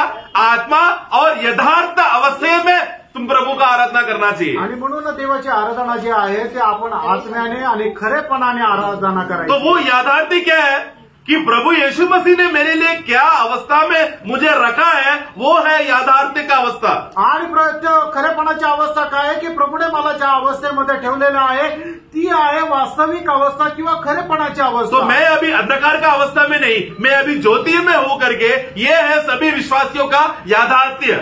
आणि मी आता अंधकारामध्ये नाहीये तर मी आता विश्वासामध्ये आहे. हा आहे खरेपणा. पर शैतान क्या करेगा? शैतान काय करेल? हम लोग भले ही सत्य चट्टान में खड़ा रहेगा, ये खड़ा हुआ विश्वासी को वो माया की बातें दिखाकर हमें चट्टान से हटाकर रेती में लेकर आने कोशिश करेगा. आणि आपण जे खडकावर उभा आहे ते आपल्याला जगाच्या मायेच्या गोष्टी दाखवून आपल्याला त्या खडकापासून हळूहळू सरकून आपल्याला त्या वाळूमध्ये तो घेऊन येईल. यूहन्ना 8 का उसका 44, तुम अपने पिता शैतान से हो और अपने पिता की लालसाओं को पूरा करने को चाहते हो. वह तो आरंभ से हत्यारा है और सत्य पर स्थिर न रहा. सत्य पर स्थिर नहीं रहता मतलब क्या? सत्य मतलब वो याथार्थ्य पर स्थिर नहीं रहता आणि तो त्या खरेपणावर स्थिर राहत नाही. आगे क्योंकि सत्य उसमें है ही नहीं. क्योंकि याथार्थ्य उसमें है ही नहीं. शैतान झूठ है आणि शैतानामध्ये सत्य नाहीये, खरेपणा नाहीये, तर तो खोटा आहे. वो खुद एक झूठ का ख्वाबों में जीने वाला एक व्यक्ति है शैतान. आणि एक खोटेपणामध्ये जगणारा व्यक्ती आहे शैतान. झूठ का राजा कौन है? आणि खोटं बोलणाऱ्यांचा पिता कोण आहे? वो राजा है शैतान. आणि तो पिता केव्हा तो राजा आहे. क्यों वो झूठ का राजा है? आणि खोटे बोलणाऱ्यांचा तो क्योंकि उसमें सत्य याथार्थ्य है ही नहीं, वो एक माया जीवन में जी रहा है. आणि त्याच्यामध्ये सत्य नाहीये, तो एका माया जीवनामध्ये जगत आहे. वो झूठ उसमें है, सत्य नहीं. क्योंकि वह झूठा है, वरन झूठ का पिता है. झूठ का पिता है. आगे जब वो झूठ बोलता है तो अपने स्वभाव ही से बोलता है. अपने वो बात मराठी में पढ़ना. जब वो तो खोटे बोलतो तेव्हा तो स्वतःचे बोलतो. इंग्लिश में वैसा नहीं लिखा है. जब वो झूठ बोलता है वो अपने खुद का बागों में से खुद का रिसोर्स लेकर बात करता है. आणि ज्या वेळेला तो खोटं बोलतो त्यावेळेला त्याच्यामध्ये असलेलं जे आहे त्याच्यातून तो बोलतो. मतलब उसके पास कुछ झूठ की कुछ बातें उसने पकड़ के रखा है. आणि त्याच्या स्वभावामध्ये किंवा त्याच्यामध्ये असणारं जे काही खोटेपणा आहे त्या खोटेपणातून तो बोलतो. उदाहरण के लिए यीशु को जब परखने के लिए आया मत्ती 4 में और लूका 4 में हम पढ़ते हैं. मत्ती 4 आणि लूका 4 मध्ये आपण पाहतो की शैतान प्रभू येशू ख्रिस्ताची परीक्षा करतो. लूका 4 में मत्ती 4 में प्रभु कहता है कि वो जो दुनिया का सारा मोह माया दिखाकर कहता है कि ये सारा मेरा है. आणि मग आपण त्याच्यामध्ये पाहतो की शैतान प्रभू येशू ख्रिस्ताला जगाचं सर्व प्रकारचं ऐश्वर्य दाखवून अशा प्रकारे म्हणतो हे सगळं काही माझ्या वशमध्ये आहे. जो मुझे दंडवत करेगा मैं उसको ये सब दूंगा. जो माझी आराधना करेल त्याला मी हे सगळं काही देईल. ये सेम मोह माया विश्वासियों को दिखाकर विश्वासियों का चाल चलन को गिराकर रेती में डालने का स्वभाव आज भी शैतान कर रहा है. आणि अशाच प्रकारे जगाचं मिळणारं जे ऐश्वर्य आहे ते ऐश्वर्य विश्वासणाऱ्याला दाखवतात आणि विश्वासाचा जो पाया खडक आहे त्याच्यापासून त्याला बाजूला करून त्या वाळूवर आणतो. ये दुनिया का माया, ये दुनिया का नगरे, ये सब बातें स्थिर रहेगा क्या प्रियो? आणि जगाची माया, जगाचं शहर, हे सर्व काय चिरकाल स्थिर राहणार आहे. तो दुनिया का जो भी माया, जो मोह और महिमा उसने दिखाया वहां पर वचन में पढ़ते हैं, लेकिन वो क्या है? वो एक भ्रम है. शैतान को लगता है ये उसका है, लेकिन प्रभु जल्दी उसको न्याय करने वाला है और दुनिया को आग से नाश करेगा करके. ये बात अगर वो समझ जाएगा तो वो ऐसा करेगा क्या? आणि मग जगाचं जे काही ऐश्वर आहे, जे सैतानाला वाटतं ते माझ्या ताब्यात आहे, पण ते सगळं काही एक माया आहे. कारण का? न्यायाच्या दिवसामध्ये प्रभू जे आहे या पृथ्वीला सर्व काही जाळून नष्ट करणार आहे. शैतान जानता है कि वो सब खो बैठा है. आणि सैतानाला ठाऊक आहे की त्याचं सगळं काही हरवलेलं अभी आहे. वो मरते मरते वो मतलब आखिरी सजा मिलने तक वो क्या कर रहा है? जितना विश्वासियों को भी उसके साथ या जितना भी मनुष्य को अपने साथ नरक में लेकर जा सके वो कोशिश कर रहा है. आणि मग तो जात असताना तो अशा प्रकारे प्रयत्न करत आहे की जेवढे जास्त विश्वासणारे मिळतील तेवढे जास्त विश्वासणारे त्याच्यासोबत एकत्र. प्रियो, शैतान जो भी देगा वो अपना माया का शक्ती से देगा, अपना झूठ का शक्ती से देगा, याथार्थ से कुछ भी नहीं देगा वो. आणि प्रियांनो, सैतान आपल्याला जे काही देईल ते सर्व काही त्याच्या खोटेपणाच्या सामर्थ्याने देईल. जे खरेपणा आहे त्याच्यातून तो देणार नाही. याथार्थी उसमें है ही नहीं प्रियो. आणि त्याच्यामध्ये सत्यता नाहीये, खरेपणा नाहीये. उसमें सिर्फ झूठ ही झूठ है. त्याच्यामध्ये फक्त आणि फक्त खोटेपणा आहे. लेकिन याथार्थ क्या है बताने के लिए यीशु मसीह आया. आणि जे खरं काय आहे ते दाखवण्याकरता येशू ख्रिस्त आला. और यूहन्ना 14 में हम क्या पढ़ते हैं? आणि योहान त्याच्या 14 अध्यायामध्ये आपण काय वाचतो? मार्ग सत्य 16 पढ़ना. हा सॉरी 6. योहान त्याचा 14 अध्याय त्याचं 6 वचनामध्ये असं म्हटलेलं आहे, प्रभू येशू ख्रिस्त अशा प्रकारे दावा करतो, मार्ग सत्य आणि जीवन मीच आहे. देखो उधर सत्य यानी कि वास्तविक है, मतलब याथार्थ्य जो रियलिटी है. आणि मग जे वास्तविकता आहे, जो खरेपणा आहे ते आहे सत्य. वो है मैं ही वो याथार्थी हूं करके यीशु मसीह बताना चाहता है. आणि या ठिकाणी प्रभू येशू ख्रिस्त दावा करतो की ते सत्य मीच आहे. शैतान क्या बोलता है? सैतान काय म्हणतो? मैं ही माया हूं आणि मीच माया आहे. प्रभु क्या बोल रहा है? प्रभू काय म्हणतो? मैं ही याथार्थी हूं आणि मीच सत्य आहे. विश्वासी उनके बीच में रुककर अभी उसको चुनना है, माया चाहिए या याथार्थ्य चाहिए. आणि विश्वासू जो आहे या दोघांमध्ये उभा आहे आणि त्याला निवड करायची आहे की त्याला मायेचा स्वीकार करायचा आहे का वास्तविकता, खरेपणा जो सत्य आहे त्याचा स्वीकार करायचा आहे. विश्वासी ऑलरेडी प्रभु की ओर मुड़कर याथार्थी को देखते जा रहा है. आणि विश्वासू जो आहे तो अगोदरच प्रभूकडे वळून प्रभूची जी वास्तविकता, जो खरेपणा आहे तो पाहत आहे, निहाळत आहे. शैतान शांत नहीं बैठ रहा ना. आणि तरी सैतान जो आहे तो शांत नाही बसत. वो क्यों गरज रहा है? गरजता सिंह बोल रहा है ना. आणि गरजणाऱ्या सिंहाप्रमाणे तो आहे. हमारा एक आदत है, कोई पीछे से बुलाएगा तो हम लोग पलट के देखते हैं ना. आणि आपली एक सवय आहे की ज्या वेळेला मागून पुढे आपल्याला हाक मारतो त्यावेळेला आपण पाठीमागे वळून पाहतो. वो कुछ लड़के लोग अभी कॉलेज में हमारा टाइम में था, अभी भी होता है क्या मालूम नहीं. कॉलेज में ऐसा लड़की लोग जाएगा तो लड़के लोग सीटी मारते हैं.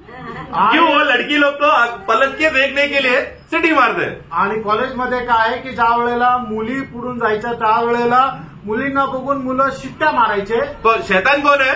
सैतान कौन है? वो लोफा लड़के के समान है. हम जो खास खजाना हम लोग कौन है? प्रभु के लिए हाथ दिया हुआ हमारा एक ही मात्र पुरुष है, वो है प्रभु. हम अपने आप को पवित्रता, निष्कलंकता के साथ, सिद्धता के साथ हम लोग इस गलत दुनिया में हम लोग चलते समय में शैतान हमें सीटी मारकर या वो आवाज देकर दुनिया का मोह दिखाकर हमें उस प्रभु की ओर चलने के बजाय हमारा मार्ग हटाकर हमें शैतान की ओर मुड़ा रहा है. आणि सैतान जो आहे तो एक मवाली आहे आणि प्रभू जो आहे तो पवित्र आहे. आणि म्हणूनच आपण त्या पवित्रताकडे पाहून त्या सत्यामध्ये, वास्तविकतेमध्ये जीवन जगत असताना सैतान काय करत आहे, कसंही करून आपल्याला त्या वास्तविकतेमधून बाहेर ओढून काढण्याकरता तो प्रयत्नशील आहे. इसके लिए प्रियो हमें सावधान रहना चाहिए. आणि प्रियांनो, म्हणूनच आपण सावध राहायचंय. एफेसों का पुस्तक उसका 4:21 में पढ़ते समय में इफिसकाराचं पत्र 4 अध्याय त्याच्या 21 वचन वाचत असताना और जैसा यीशु में सत्य है, जैसा यीशु में सत्य है. सत्य किसमें है? आणि सत्य कोणामध्ये आहे? याथार्थ्य किसमें है? आणि वास्तविकता कोणामध्ये आहे? यूहन्ना 8 में पढ़ा, झूठ या माया शैतान में है, लेकिन याथार्थ्य सत्य यीशु में है और वो स्वयं ही याथार्थ्य है. आणि योहान 8 अध्यायामध्ये पाहिलं की सैतानामध्ये सर्व प्रकारची माया, सर्व प्रकारचा खोटेपणा आहे, पण प्रभू येशू ख्रिस्तामध्ये सर्व प्रकारचं सत्य, सर्व प्रकारचा खरेपणा आणि सर्व प्रकारची वास्तविकता आहे. इस याथार्थता में प्रभु बने रहने के लिए प्रभु ने अपना जान दिया प्रियो। आणि या वास्तविकतेमध्ये राहण्याकरता प्रभु येशू ख्रिस्ताने आपला प्राण आपल्याकरता दिला। हम लोग अंधेरे में रहते समय में क्या होता है, उधर याथार्थ्य कुछ दिखता नहीं है, सब मोह माया है। अंधे लोग मतलब अंधा जो कुछ दिखता नहीं है तो क्या करेगा, वो हाथ आगे आगे फैलाकर छूने का अनुभव करने देखता है। आणि ज्या वेळेला एक मनुष्य अंधकारामध्ये राहतो त्यावेळेला त्याला काहीही दिसत नाही आणि म्हणूनच त्याला मार्ग सुद्धा दिसत नाही, म्हणून तो चाचपडत चालतो। परंतु प्रभु ने क्या किया, प्रभूने काय केलं, सबसे पहला हमारा अंधापन को ही हटा दिया। आणि सगळ्यात पहिला आपला अंधळेपणा जो आहे तो बाजूला केला। उसके लिए क्या किया, त्याच्याकरता काय केलं, हमारा देश ही बदल दिया। आपला देशच बदलला। मतलब हम लोग अंधकार का देश में थे ना, आणि आपण अंधकाराच्या देशामध्ये होतो, लेकिन क्या किया, हमें अद्भुत ज्योति का नगर में लेकर आया। आणि अद्भुत प्रकाशाच्या नगरामध्ये प्रभू आपल्याला घेऊन आला। कोलोसियो 1:12 है ना, giving thanks to the father. 1:12-13 पढ़े। कलसीकराचं पत्र पहिला अध्याय 12 आणि 13 वचन। धन्यवाद करते रहो, जिसने हमें इस योग्य बनाया। हाँ, उसने इस योग्य बनाया कि ज्योति में पवित्र लोगों के, देखो ज्योति में पवित्र लोगों के साथ विराट में सहभागी हो। हाँ, आगे उसी में हमें अंधकार के वश, उसी के द्वारा हमें अंधकार का वश से छुड़ाकर अपने प्रिय पुत्र के राज्य में देखा। मतलब ज्योति मतलब क्या है, वो एक राज्य है। अंधकार मतलब क्या है, एक राज्य है। आणि अंधकार म्हटलं म्हणजे एक राज्य आहे, प्रकाश म्हटलं म्हणजे एक राज्य आहे। तो प्रभु को हमें उस पिता परमेश्वर को धन्यवाद दे जिन्होंने हमें काबिल बनाया, हमें योग्य बनाया, अंधकार का देश से हटाकर ज्योति का देश में लेकर आने के लिए। आणि म्हणूनच आपल्याला पिता परमेश्वराला धन्यवाद द्यायचा आहे की ज्याने आपल्याला या योग्यतेचं बनवलं की अंधकारामधून निघून आपल्याला त्या प्रकाशाच्या राज्यामध्ये प्रवेश करण्याकरता, उस देश में लाकर रखकर फिर हमें अनाथ नहीं छोड़ रहा। आणि त्या देशामध्ये आणून आपल्याला तो असं अनाथ नाही सोडत। फिलिपियो 3:20 में हम पढ़ते हैं कि हमें स्वर्ग का नागरिकता भी हमें दिया। आणि फिलिपकराचं पत्र 3 अध्याय 20 वचनामध्ये आपण वाचतो की स्वर्गाचं नागरिकत्व आपल्याला मिळालं। अभी हम लोग दुनिया के अंधकार के लोग नहीं, अभी हम लोग ज्योति के राज्य के हम लोग नागरिक बन के उस देश के लोग बन गए अभी हम। आणि आता आपण त्या अंधकाराचे नाही तर आपण त्या प्रकाशाच्या राज्याचे नागरिक झालेलो आहोत। किन लोगों को, कुठल्या लोकांना, जो याथार्थ्य में बने रहता है, आणि जे वास्तविकतेमध्ये राहतात, जो याथार्थ्य प्रभु यीशु मसीह स्वयं है, आणि जो वास्तविकता यीशु ख्रिस्त स्वतः आहे। ये याथार्थ्य शैतान खींच कर हमें वापस नरक में लेकर जाना चाहता है वो। आणि या वास्तविकतेमधून बाहेर काढून सैतान आपल्याला पुन्हा त्या नरकाच्या अग्नीकडे घेऊन जाऊ इच्छितो। नरक को पूरा एक वहां पर अंधकार ही अंधकार है प्रियो, आणि नरकामध्ये अंधकारच अंधकार आहे। तो वो ज्योति हम वो नहीं चाहता कि हम लोग ज्योति का प्रकाश का पहचान में पहुंचे, लेकिन अंधकार में बना रहे। शैतान यही चाहता है। आणि सैतानाची हीच इच्छा आहे की आपण त्या प्रकाशाचं जाणून घेऊन त्या प्रकाशामध्ये चालू नये तर आपण अंधकारामध्ये राहावं, ही सैतानाची इच्छा आहे। प्रियो, आप लोगों को कितना बड़ा भाग्य अवस्था प्रभु ने हमको दिया है, आणि त्याच्याकरता किती मोठी भाग्य अवस्था प्रभूने आपल्याला दिली आहे। एक एक संगति में हम लोग इस याथार्थ्य को का पहचान का उत्तमता में हमें बढ़ने का सौभाग्य मिलता है प्रियो। आणि एक एक संगतीमध्ये जी वास्तविकता आहे त्याची जी उत्तमता आहे ती ओळखण्याचं सौभाग्य आपल्याला भेटतं। ऐसा क्यों है, असं का, क्योंकि मंडली भी याथार्थ्य पे बना हुआ है, सत्य पे बना हुआ है। आणि मंडळी सुद्धा जी आहे ती सत्यावर बनवलेली आहे। पहिला तिमोथी 3:15 में, पहिलं तिमोथ्याला पत्र 3 अध्याय त्याच्या 15 वचनामध्ये पौलोस वहां पर तिमोथी को एक बात कहता है, देखो। हाँ, आणि पौल तिमोथ्याला एक गोष्ट सांगत आहे कि यदि मेरे आने में देर हो, हाँ, तो तू जान ले हाँ, कि परमेश्वर के घराने में, परमेश्वर के घराने में जो जीवित परमेश्वर की कलीसिया मंडली है, और जो सत्य का खंबा, जो सत्य का खंबा, मंडली किस आधार पे बना हुआ है, एक सत्य का खंबे के आधार पर बना हुआ है। आणि मंडळी जी आहे ते एक सत्य खांबाच्या आधारावर बनलेली आहे। उधर भी सत्य है, मतलब याथार्थ्य, आणि त्या ठिकाणी सुद्धा सत्य आहे म्हणजे वास्तविकता। सिर्फ मंडली में ही याथार्थ्य मिलेगा, ये दुनिया में पूरा माया ही माया है। आणि मंडळीमध्येच आपल्याला वास्तविकता मिळेल, जगामध्ये फक्त माया आणि मायाचे। सत्य का खंबे से अगर हम लोग बाहर आ गए तो, आणि सत्याच्या खांबापासून आपण बाहेर आलो तर दुनिया पूरा दलदल है प्रियो, दुनिया पूरा रेती से भरा, वो हमें खींच कर हमें नीचे गिराएगा। आणि जग जे आहे ते एकदम दलदलीमध्ये फसलेलं आहे, ते आपल्याला ओढून त्या दलदलीमध्ये टाकेल। परंतु मंडली क्या है हमारे में प्रियो, आणि मंडळी काय माहिती का, एक दूसरे को सांत्वना देना, एक दूसरे को प्रोत्साहन करना, एक दूसरे को वचन बांटकर उन्नति देना। मंडली मतलब बढ़ोतरी पाने का स्थान है। आणि मंडळी म्हटलं म्हणजे उन्नती प्राप्त करण्याचं ते स्थान आहे। वचन के द्वारा एक दूसरे को जब हम प्रोत्साहन करते हैं तो हमारे हमारा स्वर्ग में स्थान और पदवी बढ़ते जा रहे प्रिय। आणि वचनाच्या द्वारे आपण एकमेकाला प्रोत्साहन देतो, त्यावेळेला स्वतःमध्ये आपलं स्थान मोठं होतं, उन्नती होते। इसके लिए पौलुस हमेशा वचन लिखते समय में उसका लक्ष्य क्या है कि तुम लोग वचन के द्वारा तुम लोग सिद्ध बने, एक सिद्ध पुरुष बने। आणि म्हणूनच पौल आपल्याला लिहित असताना अशा प्रकारे लिहितो की वचनाच्या द्वारे तुम्ही एक परिपूर्ण असं मनुष्य व्हा। वो संसार का बंधन से बाहर आकर वचन का खरा सत्य, सच्चा वचन में बना रहकर जो सत्य है, याथार्थ्य है, उसमें बने रहना प्रियो कितना बड़ा भाग्य अवस्था है। आणि प्रियानो, त्या अंधकारापासून, त्या मायेपासून बाहेर येऊन त्या सत्यामध्ये, त्या खरेपणामध्ये आणि त्या वास्तविकतेमध्ये राहणं किती गरजेचं आहे। और यही याथार्थ्य में बने रहकर हमें आराधना भी इस याथार्थ्य के आधार पर है। आणि या वास्तविकतेमध्ये राहून देवाची करणारी आराधना सुद्धा त्या वास्तविकतेच्या आधारावर करायची आहे। इसलिए प्रियो हमें वो प्रभु का आत्मा को जब हम दिया गया था, यूहन्ना 15 में 16 में उधर क्या लिखता मालूम है? कौन सा आत्मा है जो हमें मदद का? सत्य का आत्मा है वो। आणि मग योहान त्याच्या 16 अध्याय आणि 14 वचनामध्ये जे दिलेलं आहे की तो सत्याचा आत्मा येईल आणि तो तुम्हाला सर्व गोष्टी सांगेल। हमें तो सत्य का आत्मा मतलब क्या? याथार्थ्य का आत्मा है वो। आणि तो सत्याचा आत्मा म्हणजे काय की तो खरेपणाचा वास्तविक असा आत्मा आहे। यीशु मसीह हमको जो भी करे प्रिय, यूहन्ना का पुस्तक अगर आप ध्यान से पढ़ेंगे ना, सब जगह सबसे ज्यादा सत्य करके जो शब्द लिखा हुआ पुस्तक है यूहन्ना का सुसमाचार। आणि योहानाचं पुस्तक जर तुम्ही वाचाल ना तर ते सगळ्यात जास्त सत्य हा शब्द प्रयोग केलेला पुस्तक आहे, तो अध्याय आहे योहान रचित। मतलब क्या? याथार्थ्य का बातें सबसे ज्यादा क्लियरिटी इस यूहन्ना का पुस्तक से हमें मिलता है। आणि वास्तविकतेच्या सर्व गोष्टीची स्पष्टता आपल्याला योहानाच्या सुसमाचाराच्या द्वारे मिळते। तो हम लोग वो लोग हैं जो इस याथार्थ्य पे, ये सत्य में बने रहकर प्रभु में एक स्थिर अवस्था में बना रहना।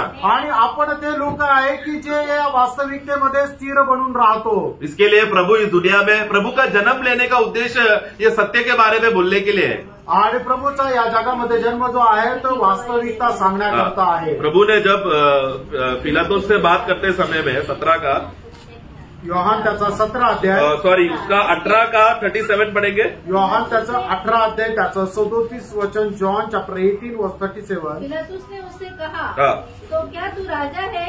यीशु ने उत्तर दिया, तू कहता है कि मैं राजा हूँ। मैंने इसलिए जन्म लिया और इसलिए संसार में आया कि सत्य की गवाही। देखो मैं क्यों आया इस दुनिया में?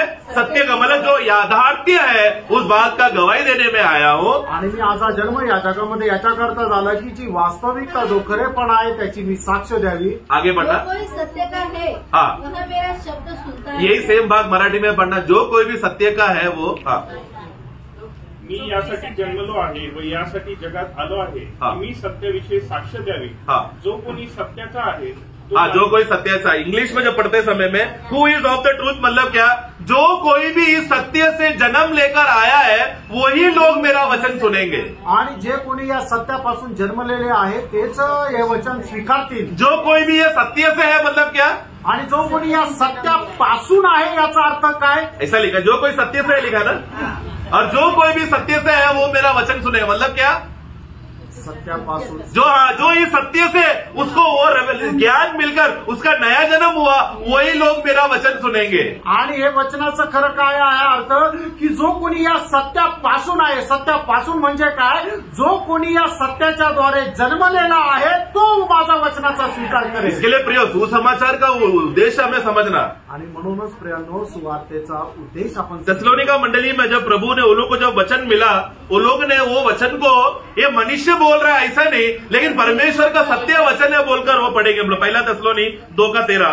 पहिलं थिस्सलुनीकरांचं पत्र 2 अध्याय 13 वचन, 1 थिस्सलुनी चैप्टर 2 वर्स 13। इसलिए हम भी परमेश्वर का धन्यवाद निरंतर करते हैं कि जब हमारे द्वारा परमेश्वर के सुसमाचार का वचन तुम्हारे पास पहुंचा, तो तुमने उसे मनुष्य का नहीं परंतु परमेश्वर का वचन समझकर और सद्बुद्ध यह ऐसा ही है ग्रहण किया, और वह तुम विश्वासियों में जो विश्वास रखते हो प्रभावशाली है।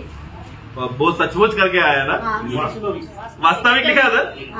इंग्लिश में देखो, you welcomed it not as word of man but it is in truth जब तुम लोग ने यह वचन ग्रहण किया, यह मनुष्य का वचन ग्रहण करके नहीं किया, लेकिन ये वास्तविक संदेश है करके तुम लोगों ने उसको माना। आणि ज्या वेळेला परमेश्वराचं वचन तुमच्याकडे आलं त्यावेळेला ते एक मनुष्याचं वचन आहे असं तुम्ही ते नाही समजलं, तर तुम्ही काय समजलं की हे खरोखर वास्तविकता आहे असं समजून तुम्ही त्याचा स्वीकार केला। मनुष्य का वचन है ऐसा क्यों बोल रहा है? आणि हे मनुष्याचं वचन असं का म्हटलंय? मतलब तुम लोग मनुष्य का बातों को नहीं सुना, मतलब क्या? आणि मनुष्य जे बोलला ते तुम्ही ऐकलं नाही, याचा अर्थ काय? मतलब क्या कि ये झूठ है। अगर मनुष्य बोला है मतलब झूठ बोला है, आणि मनुष्य बोलला याचा अर्थ तो खोटं बोलला। लेकिन वचन परमेश्वर से आया मतलब क्या? वो एक सच्चा सत्य वचन है, वास्तविकता है उसमें। आणि वचन परमेश्वराकडून आलं याचा अर्थ काय की त्याच्यामध्ये वास्तविकता आहे। तो सुसमाचार का खासियत क्या मालूम है प्रियो? सुसमाचार का जब सुसमाचार का संदेश जब हमारे मन में आता है, कौन लोग वो सुसमाचार सुनेगा? आणि ज्या वेळेला सुवार्ता आपल्याकडे येते त्यावेळेला कुठले लोक ती सुवार्ता स्वीकार? आमेन आमेन। जो यीशु ने कहा ना पिलातुस से, जो सत्य से जन्मा है, जो सत्य से है, वही लोग सुसमाचार सुनेगा, वही लोग मेरा वचन सुनेगा। आणि जे सत्यापासून जन्मलेले आहे तेच लोक माझ्या सुवार्तेचा स्वीकार करतील। ऐसा गलतफहमी में नहीं रहना। मैं अच्छे से मेरे को ना सुनने का बहुत अच्छा स्वभाव है, इसलिए मैं अच्छे से सुन सकता हूँ, इसके लिए मैं उद्धार पाया। नहीं, ऐसा गलतफहमी में नहीं रहना। आणि असा चुकीचा गैरसमज तुम्ही करून घेऊ नका की मी खूप चांगल्या प्रकारे लक्ष देऊन ऐकतो आणि मला त्याच्यामुळे ते सगळं काही समजलं आणि म्हणूनच मी वचनाचा स्वीकार केला आणि माझं तारण झालं, असा गैरसमज ठेवू नका। मैं पूरा बाइबल पढ़ा हूं, मुझे पूरा बाइबल मालूम है, पूरा अध्याय मालूम है, सब मैं जानता हूं करके ये ज्ञान नहीं हमें बचाता। आत्मा का प्रकाश हमें बचाता है। आणि मला वचन सगळ्या प्रकारे ठाऊक आहे, पूर्ण बायबल मी वाचलेलं आहे असं तुम्ही समजू नका की त्याच्यामुळे तुमचं तारण झालंय। कारण का की आत्म्याच्या द्वारे मिळणारा जो प्रकाश आहे त्याच्याद्वारे तुमचं तारण आहे। वचन हम लोग क्यों पढ़ते जा रहे हैं? वचन आपण का वाचत जात आहोत? क्योंकि प्रकाश ज्यादा मिलने के लिए, प्रकाश जास्त मिळणार, क्योंकि वचन और आत्मा साथ में चलने वाला, संयोग होकर साथ में चलने वाली बात है। आणि वचन आणि आत्मा दोघं सोबत चालणारी ती गोष्ट आहे। मैं ज्ञान बढ़ाने के लिए अगर बाइबल पढ़ रहा हूं तो सत्य का आत्मा काम नहीं करेगा। आणि ज्ञान वाढवण्याकरता जर मी बायबल वाचत आहे तर मग त्याच्याद्वारे मला ते स्वातंत्र्य नहीं भेटू शकत। उसके लिए तो दुनिया के लोग भी बाइबल पढ़ते हैं, लेकिन उन लोगों को ज्ञान, दुनिया का ज्ञान बढ़ोतरी हो रहा है खाली उनका। आणि जगाचे लोक सुद्धा बायबल वाचतात, त्याच्याद्वारे त्यांचं जगाचं ज्ञान वाढतं। हम लोग कौन है? हम लोग सत्य से जन्मे हुए लोग हैं, हम लोग सत्य के लोग हैं, तो और सत्य का गहराई वचन में छुपा है। इसके लिए आप लोग आत्मा का प्रकाश में और हम लोग डूबते जा रहे हैं वचन पढ़ते समय में। आणि आपला जन्म जो आहे तो सत्याच्या द्वारे झालेला आहे, म्हणूनच आपण त्या आत्मिक प्रकाशामध्ये अधिक जास्त डुबल्या जात आहोत। प्रभु ने इतना अच्छा संदेश पिलातुस को देने के बाद पिलातुस क्या जवाब देता है? आणि एवढा चांगला संदेश मिळाल्यानंतर पिलात काय म्हणतो? वो पढ़ो, यूहन्ना 18:38। योहान 18:38 वचन, जॉन चैप्टर 18 वर्स 38। हाँ, पिलातुस ने उससे कहा, हाँ, सत्य क्या है? बस पिलातुस क्या पूछ रहा है? आणि पिलात त्या ठिकाणी काय विचारत आहे? सत्य क्या है ना? सत्य काय, मतलब क्या प्रियो? याचा अर्थ काय? उसको सत्य समझा क्या? नहीं। क्यों नहीं समझा? नहीं ना, ऊपर यीशु बोला ना, जो कोई सत्य से जन्मा है उसी को सत्य समझेगा। जिसको समझा नहीं वो लोग क्या करेंगे? सत्य क्या है, सत्य क्या पूछेंगे। लेकिन जिसको सत्य से जन्मा है वो लोग कभी ऐसा सवाल नहीं पूछेंगे सत्य क्या है, क्योंकि आत्मा हमको सब सत्य बताते रहता है। आणि या ठिकाणी 38 वचनाच्या सुरुवातीला पिलात अशा प्रकारे विचारत आहे, प्रभू येशू ख्रिस्ताला सत्य काय, याचा अर्थ काय की त्याला ते सत्य समजलं नाही। कारण 37 वचनाच्या शेवटी प्रभू येशू ख्रिस्त असं म्हणत आहे की जो त्या सत्यापासून जन्मलेला आहे त्यालाच हे समजेल। याचा अर्थ काय आहे की ते पिलाताला का नाही समजलं? कारण तो सत्यापासून जन्मलेला नाहीये। जो व्यक्ती खरोखर सत्यापासून जन्मलेला आहे त्याला समजेल की वास्तविकता काय आहे, खरेपणा काय आहे। सत्य से जन्म लेना, जो याथार्थ से जन्म लेने वाला प्रियो, उसके लिए बाइबल एक भोजन है। वो रोज वचन का पालन पोषण कर वचन का सत्य में गहराई से बढ़ते रहने का वो ख्वाहिश में वो बढ़ते रहेगा, क्योंकि सत्य क्या है उसका जवाब उसको मिल गया है। लेकिन जिसको मिला नहीं है वो लोग पूछते रहेंगे सत्य क्या है। आणि ज्याला खरोखर त्याचा जन्म सत्यापासून झालेला आहे त्याला ते सत्य जे आहे आहे ते चांगल्या प्रकारे ज्ञात राहतं, पण ज्याचा जन्म त्या सत्यापासून झालेला नाहीये ते शोधत राहतात, पण त्यांना ते भेटत नाहीये आणि सत्य काय आहे हे त्यांना समजत नाहीये. प्रियो, इसके लिए हम लोग किस प्रकार के लोग हैं? आणि म्हणूनच आपण कशा प्रकारचे लोक आहोत? हम लोग सत्य में चलने वाले लोग हैं क्या? आपण सत्यामध्ये चालणारे लोक आहोत का? दूसरा यूहन्ना में यूहन्ना क्या कहता है मालूम है? आणि दुसऱ्या योहानामध्ये योहान काय म्हणतो माहिती बस 5 मिनट में खत्म कर रहा हूँ. दूसरा यूहन्ना में वो जब वो बहन को खत लिखते समय में कहता है, उसका 4 पन्ना, मैं बहुत ही आनंदित हुआ कि मैंने तेरे कुछ बच्चों को हाँ उस आज्ञा के अनुसार हाँ जो हमें पिता की ओर से मिलती थी हाँ सत्य पर चलते हाँ सत्य में चल रहा है, याथार्थ्य में चल रहा है.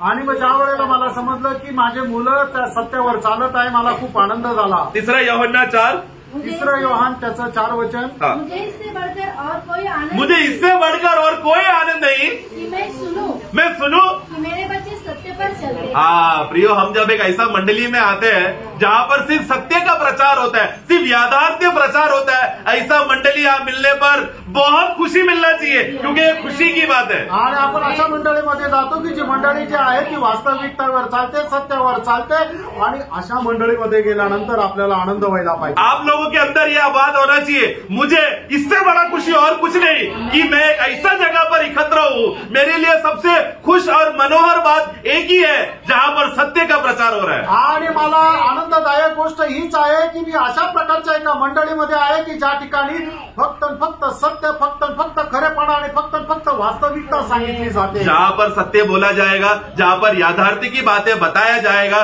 वहाँ पर आजादी है, बंदीगृह का अवस्था नहीं है. आणि ज्या ठिकाणी सत्य गोष्ट सांगितल्या जाते, ज्या ठिकाणी वास्तविकता सांगितल्या जाते, त्या ठिकाणी स्वतंत्रता आहे. क्योंकि याथार्थ्य, सच्चाई हमें स्वतंत्र देगा. आणि सत्यता जे आहे ती आपल्याला स्वतंत्र करते. ये याथार्थ्य हमें मिलने के लिए प्रभु स्वर्ग का सुकून छोड़कर आया प्रियो.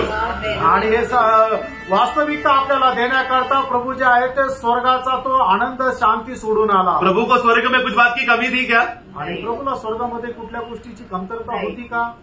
ही ना, हम लोग नरक में जा रहे हैं ना, मंडली नहीं है ना स्वर्ग में, आणि मंडळी स्वर्गामध्ये नाहीये ना. स्वर्ग में मंडली नहीं है, वो कमी प्रभु को लगकर प्रभु आया हमें बचाने. आणि मंडळी स्वर्गामध्ये नाहीये, ही कमतरता प्रभूला भासत होती, म्हणूनच तो मनुष्य होऊन या जगामध्ये आला. प्रभु को अपने आप में वो तृप्त है, उनको कोई चीज की कमी की जरूरत, मतलब कमी नहीं है, वो हमेशा तृप्त परमेश्वर है. आणि तो आपल्या स्वतःमध्ये समाधानी आहे, त्याला कुठल्या गोष्टीची कमतरता नाहीये. लेकिन स्वर्ग खाली है स्वर्ग क्योंकि मंडली नहीं है वहाँ. कारण त्या ठिकाणी मंडळी नाही. प्रभु दुखी है कि नरक में कलिशा जा रहा है. तो आणि लोक जे आहे नरकामध्ये जातात त्याच्या संबंधाने प्रभूला दुःख आहे. प्रभु ने वो अवस्था को बदलने के लिए अपना सारा बात को छोड़कर, महिमा और आराधना सब बातें वो छोड़कर, स्वर्गदूत लोग निरंतर उनका आराधना कर रहे थे, वो सब छोड़कर आकर हमें याथार्थ्य बताने के लिए आया. आणि स्वर्गदूत जे आहे ते स्वर्गामध्ये निरंतर परमेश्वराची आराधना करतात, पण ती सर्व प्रकारची आराधना सोडून प्रभु मनुष्य होऊन आपल्याला ते वास्तविकता देण्याकरता या जगामध्ये आला. प्रभु चाहिए तो वो गिरा हुआ स्वर्गदूतों को सुसमाचार बोल के बचा सकता था, लेकिन उनको भी नहीं, उनको भी उद्धार नहीं है. हम जैसे गिरे हुए लोगों को ही उद्धार है. आणि पतन पावलेल्या स्वर्गदूतांना सुवार्ता सांगून त्यांना वाचू शकला असता, पण त्यांना सुद्धा तारण नाहीये. तर प्रभूने ती वास्तविकता आपल्यासाठी दिली. प्रभु को पता नहीं हमारे ऊपर बहुत बड़ा अनुग्रह आया, आणि देवाला आपल्यावर खूप मोठी कृपा झाली. एक ऐसा गुण हमारे अंदर दिखा जो हमारे अंदर है नहीं, लेकिन मसीह अगर हमारे अंदर आ गया तो हम लोग गुणवान है करके ये बात प्रभु देखा. आणि प्रभूने पाहिलं की आपल्यामध्ये तो गुण की जो खरोखर नाहीये, पण ख्रिस्त आपल्यामध्ये जर आला तर तो गुण राहील, हे पाहून प्रभू आपल्यासाठी आला. इसलिए आओ प्रियो, आणि म्हणून या हम लोग उस याथार्थ्य में बने रहे, आणि आपण त्या वास्तविकतेमध्ये राहावं. जब तक प्रभु नहीं आता उस याथार्थ्य में बने रहे. आणि जोपर्यंत प्रभू येत नाही तोपर्यंत त्या वास्तविकतेमध्ये आपण राहावं. प्रभु का एक प्रार्थना था यूहन्ना 17:17 में, आणि योहान 17 अध्यायाच्या 17 वचनामध्ये प्रभूची एक प्रार्थना होती. सत्य के द्वारा इन्हें, सत्य मतलब याथार्थ्य के द्वारा इन्हें पवित्र कर. आणि वास्तविकतेच्या द्वारे म्हणजे त्या खरेपणाच्या द्वारे तू यांना मतलब हमारा प्राण का उद्धार इस याथार्थ्य और सत्य पर बना हुआ है प्रिय. आणि आपल्या जीवाचं जे तारण आहे त्या वास्तविकतेवर, त्या सत्यावर निर्भर आहे. मैं सच सच कहता हूँ, जो मेरे वचन में बना रहेगा वही मेरा चेले है, ऐसा प्रभु ने कहा. आणि प्रभूने म्हटलं मी तुम्हाला खचित सांगतो की जो कोणी माझ्या वचनावर स्थिर राहील तोच माझा शिष्य आहे. अगर प्रभु का आगमन देरी हो रहा है तो मतलब उसका यही है कि हम लोग और सच्चाई और याथार्थ्य में बढ़े. आणि प्रभूच्या आगमनाला उशीर होत आहे, याचा अर्थ काय की अजून त्या सत्यामध्ये आपण वाढावं. हमारे अंदर जो भी झूठ और माया है उसको बाहर निकालकर उस शैतान जहां पर नाश हो रहा है वो उसमें जाएगा हमारा झूठ, हमारा और जो फेश और माया है. लेकिन सिर्फ सत्य बना रहने के लिए प्रभु हमको और समय दे रहा है ताकि और सत्य को हम लोग बटोरे. आणि जर आपल्यामध्ये कुठल्या प्रकारचा खोटेपणा, कुठल्या प्रकारची माया आहे तर ती सर्वच्या सर्व सैतानाच्या द्वारे ती सगळ्या प्रकारे बाहेर काढून आपल्याला ते सत्य देण्याकरता प्रभू आपल्याला हे संदेश देत आहे. आमेन. प्रभू हम सबको सहायता करे. आणि या संदेशाच्या द्वारे प्रभू आपल्या सगळ्यांना आशीर्वाद करू आणि प्रभू आपल्याला सहाय्य करू. आमेन.